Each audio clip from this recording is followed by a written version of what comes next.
कैसे हैं आप। मैं गौरव स्वागत करता हूं आप सभी का आपके इस प्यारे से YouTube चैनल टीच एक्स्ट्रा के इस सेशन पे।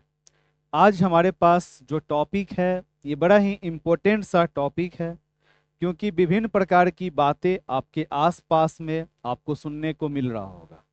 और जब 8 जनवरी को खास करके ऐसे मित्र जिन्होंने दिसंबर 2024 में एग्जाम दिया था, 14 और 15 दिसंबर को उनका एग्जाम का रिजल्ट 8 जनवरी को आया था। और अपने रिजल्ट के दिन आप में से न जाने कितने सारे मित्र खुश भी रहे होंगे और बहुत सारे मित्र अपना दुख भी प्रकट किए थे। परंतु क्या आपको पता है इन तमाम प्रकार के कारण, इन तमाम प्रकार के परिणाम न आने का वजह किस प्रकार की कार्य है, किस प्रकार की सोच है, उसे आइए थोड़ा सा हम लोग एक नज़र डालते हैं। क्योंकि जो आपका कल एक अपडेट निकल कर आया है, सीटेट ने एक चीज़ को जारी किया है कि भाई इतने लोग फॉर्म भरे थे, इतने पास किए थे, वो बड़ा ही आश्चर्यचकित है। तो एक नज़र आप वहाँ पे अवश्य डालने का काम करें।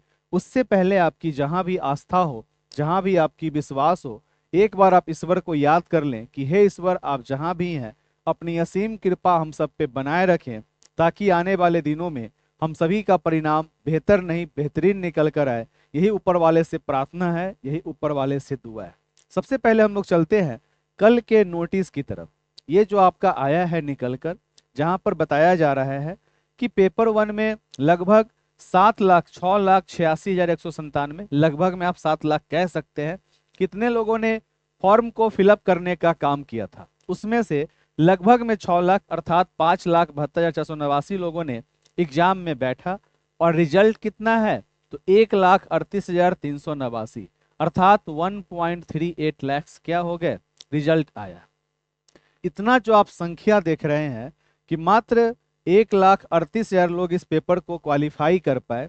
परंतु जरा सा आप अपने दिल पे हाथ रख के सोचेंगे और देखेंगे, खास करके अपने इस ऑनलाइन सेक्टर में बहुत इस प्रकार के प्लेटफॉर्म हैं, एक से एक बड़े से बड़े प्लेटफॉर्म हैं, जहां पर 5 लाख लोग, 10 लाख लोग प्रतिदिन पढ़ने का काम करते हैं। 5 लाख, 10 लाख लोग क्या करते हैं, प्रतिदिन पढ़ने का काम करते हैं। उसके बावजूद भी आखिर परिणाम इस प्रकार का क्यों है। मान लेते हैं कि एक ही प्लेटफॉर्म से सारा का सारा 100% रिजल्ट आ रहा है, फिर भी परिणाम इतना कम क्यों है। मान लेते हैं कि हम लोग जो पिछले 8-10 वर्षों से काम कर रहे हैं, हमारे यहाँ से एक भी मित्र पास नहीं किए, मान लेते हैं, फिर भी परिणाम इतना कम क्यों है।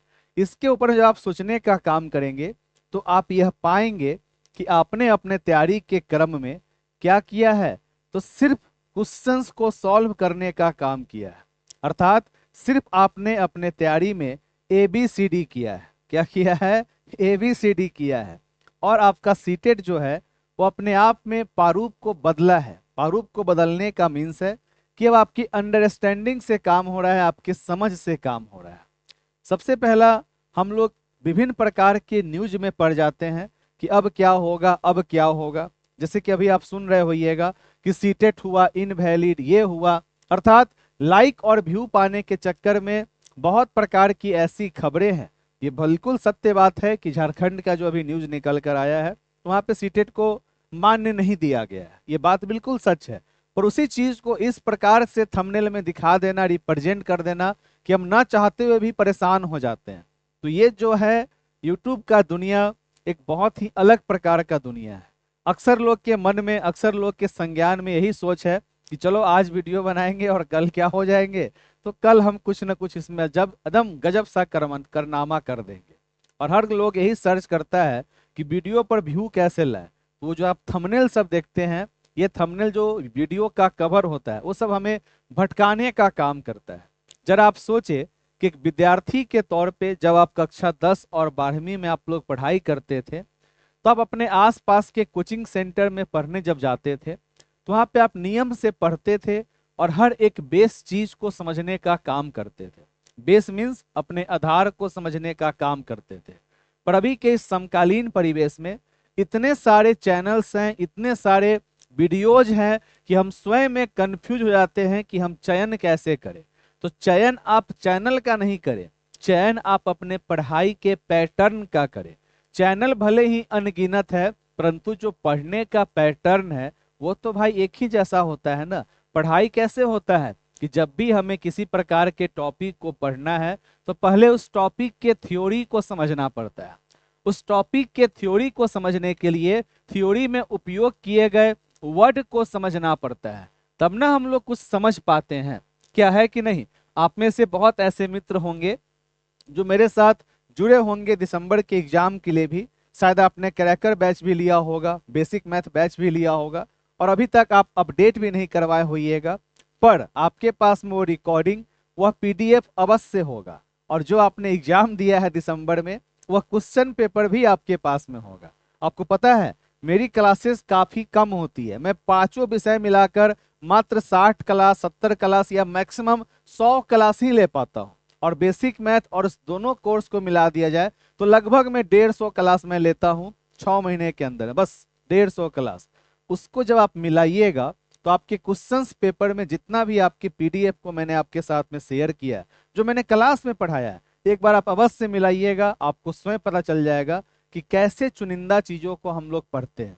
तो ऑलवेज अपने आधार पे काम कीजिए। सिर्फ अगर आप बड़े बड़े व्यूज सेंटर में जाकर अपने आप को एक व्यू के रूप में साबित करने का काम करेंगे तो वहां पे बस आप एक ऑडियंस बन के रहेंगे। और हम चाहे आप क्या हैं, ऑडियंस नहीं है, हम और आप एक विद्यार्थी हैं। और विद्यार्थी का काम है पहले अपने बेस को मजबूत करना। अगर हमारा परिणाम नहीं आ रहा है तो उस परिणाम को लाने के लिए हमें अपने आधार पे काम करना पड़ेगा। मैटर नहीं करता है कि आप एग्जाम सीटेट का दे रहे हैं कि बीपीएससी का दे रहे हैं या आप किसी भी प्रकार का आप एग्जाम दे रहे हैं, हर एक प्रकार के एग्जाम का पढ़ने का प्रारूप जो है वो उसकी आधारशिला होती है, वो उसकी बेस होती है। और जब तक हम आधार पे काम नहीं करेंगे, मोटा से मोटा किताब का प्रीवियस ईयर क्वेश्चन सिर्फ बना लेंगे, तो उससे हमारे पास में वर्ड का पावर नहीं आएगा। विगत 10-15 दिनों से जो मैं ऑफलाइन क्लास पढ़ा रहा हूँ, और कुछ लोग हैं सोनबरसा से हैं, भूती से हैं, दरभंगा से हैं, मोतिहारी से हैं, जो लोग यहाँ पर आकर मुझसे मिले हैं, 3-3 बार से वो लोग एग्जाम दे रहे हैं और उनको विकास का अर्थ पता नहीं है, उनको संवेगात्मक का अर्थ पता नहीं है, उनको चिंतन कौशल के बारे में नहीं पता है, तो क्या उनसे परिणाम की उम्मीद रखी जा सकती है? बिल्कुल नहीं। क्यों? क्योंकि वो शब्दों पे काम ही नहीं किए। जब हम लोग प्रश्न को देखते हैं स्क्रीन पे तो हमें क्या लगता है, अरे सारा प्रश्न तो हम बना लेंगे, बड़ा ही आसान सा प्रश्न है। पर वही सेम प्रश्न तो एग्जाम में नहीं है। प्रश्न के साथ साथ आपको अपने वर्ड पावर पे काम करना पड़ेगा। ज्यादा मात्रा में भोजन नहीं खाना है, भोजन स्वादिष्ट खाना है। उसी प्रकार से 5000 क्वेश्चन का प्रैक्टिस नहीं करना है, 500 ही क्वेश्चन बनाइए, पर उस 500 में उपयोग किए गए 5000 शब्दों को अपने माइंड में रखिए, ताकि जिस भी प्रकार का शब्द आए उसका आप क्या कर सके, डिफाइन कर सके। अगर आपने देखा होगा, जो सुबह सुबह मैं 11 बजे भी क्लास ले रहा हूं ऑफलाइन वालों का, मैं वहां पे सब्जेक्टिव क्वेश्चन देता हूं आपको बनाने के लिए। उसके अलावा जो इस रिजल्ट में इतना बड़ा आप कमी देख रहे हैं, इसी कमी को दूर करने के लिए अभी आपका एक बेस क्लास, आधारशिला क्लास चल रहा है, परंतु आप लोग वहां भी नहीं है। क्यों? क्योंकि आपने माइंड सेट बना रखा है कि हमें अपने कमजोर पक्षों को दूर नहीं करना है। खाली मैथ पढ़ के क्या होगा, खाली मैथ पढ़ के क्या होगा, ऐसा हमारा सोच है। पर इसका लगभग 6-7 क्लास डेमो के रूप में यूट्यूब पर उपलब्ध होगा। जरा उस क्लास को आपने देखा है क्या? या जो इस वीडियो को देख रहे हैं, ये क्लास आपके मैथ का है ही नहीं। ये क्लास जो है, ये सिर्फ क्लास आपके मैथ का है ही नहीं। इसके अंदर में जितने भी प्रकार के आपके पेडागोजी के शब्द हैं, जो कि आपके सभी प्रकार के विषयों में उपयोग होंगे, वो सारे शब्द आपको यहाँ पर देखने को मिलेंगे। पेडागोजी को रटा नहीं जा सकता है, पेडागोजी को बस समझना है।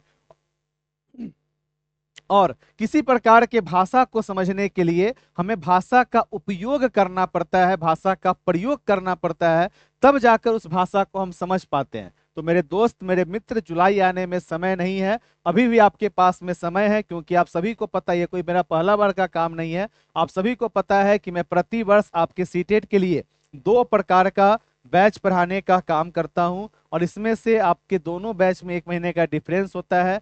सीटेट जुलाई के लिए आपका एक पहला क्लास बेसिक मैथ के नाम से होता है, और दूसरा क्या होता है आप सभी को पता ही होगा, सीटेट क्रैकर। दोनों के बीच में 1 महीने का डिफरेंस होता है। ये बैच आपका ऑलरेडी स्टार्ट है। इससे क्या होगा, तो आपके जितने भी प्रकार की कमजोरियां हैं, जो भी आपके कमजोर पक्ष हैं, चाहे वो गणित हो, चाहे वो विभिन्न प्रकार के शब्द हो, वो सारे पेडागोजी के शब्द आपके यहाँ पे क्लियर हो जाएंगे। और इसी आधार पे जब आप सीटेट क्रैकर में सभी पांचों विषयों को पढ़ेंगे उर्दू को छोड़ के, तो आपका सारा विषय भी क्या होगा, क्लियर होगा। और मैं पूर्ण रूप से स्वयं आपको 4 सब्जेक्ट पे ही बोलता हूं कि तैयारी कीजिए। 120 नंबर में 100 नंबर का ट्राई कीजिए, और जो हमारा लैंग्वेज 2 है उसे अपने बोनस मार्क्स में रखिए। मैं सदैव आपको समझाने का काम करता हूं, तो अवश्य परिणाम में बदलाव आएगा। फिर भी इतना कुछ दिखाने के बावजूद भी मुझे पता है कि आप मेरी बातों को क्या नहीं दीजिएगा, कोई मतलब बनता नहीं है, क्योंकि हमें जानते हैं 2000 5000 लोग जानते हैं, पर 5000 भी एक संख्या होती है। पर आप अपने आधार को तो आप जानते हैं ना। मैं आपको नहीं जानता हूं, मान लीजिए। आप मुझे नहीं जानते हैं, मान लीजिए। पर आप अपने चीजों को, कि क्या आपको शब्द का अर्थ पता है कि नहीं, अपने कमजोरियों को तो आप जानते होइएगा ना। तो हमेशा वहां पर जुड़ के पढ़े जहां पे आपका कमजोरी दूर हो। हमें ऑडियंस नहीं बनना है, हमें स्टूडेंट बनना है। अगर आपका कमजोरी टीच एक्स्ट्रा पे दूर हो रहा है तो ठीक है, नहीं दूर हो रहा है जस्ट स्किप इट। जहां भी दूर हो रहा है वहां पे दूर करने का काम कीजिए, क्योंकि समय की पहिया निरंतर चलती रहेगी, समय आगे बढ़ता रहेगा। हमारा परिणाम नहीं आएगा तो एक टाइम में क्या होगा, मन थक जाएगा और हम पढ़ाई को स्किप कर देंगे। इसीलिए अपने कमजोरियों को पहचाने। अगर आपको लगता है कि नहीं पेडागोजी मुझे समझ में नहीं आ रहा है, तो ये बैच सिर्फ आपके मैथ के लिए नहीं है। यहाँ पे विभिन्न प्रकार के क्लास में, उदाहरण स्वरूप कल मैंने पढ़ाया दशमलव, तो मैंने वहां पे दशमलव संख्या पढ़ाया, दशमलव संख्या का महत्व पढ़ाया, उसकी दैनिक जीवन उपयोगिता पढ़ाया। और इतना पढ़ाने में लगभग 50 ऐसे शब्द आए होंगे जो पांचों विषयों में उपयोगी होगा। तो शब्दों से फैमिलियर होने के लिए शब्दों में कनेक्ट होना पड़ता है। और शायद आप लोग धिया पुता नहीं है जो मैं आपको इतना समझा भी रहा हूँ। हर एक चीज का आपके पास में डेमो उपलब्ध है, जाइए देखिए समझिए और क्लास में जुड़कर पढ़ाई कीजिए। अंतिम 2-3 दिनों का समय बचा हुआ है, जिनको जुड़ना है जुड़ सकते हैं, आगे आपकी अपनी मर्जी। पर ध्यान रखिएगा कि आप एक ऑडियंस नहीं है, आप एक विद्यार्थी हैं। तो अपने आप को पहचानिए, अपने कमजोरियों को दूर कीजिए। आगे चकाचौंध आपको मुबारक हो। अगर आप चाहते हैं एक मित्र की भांति पढ़ना, तो आपका यह मित्र आपको मुबारक हो। या फिर आपको चकाचौंध ही पसंद है तो वही सही, राइट। चलिए बाय बाय, मिलते हैं हम लोग अपने नेक्स्ट क्लास में।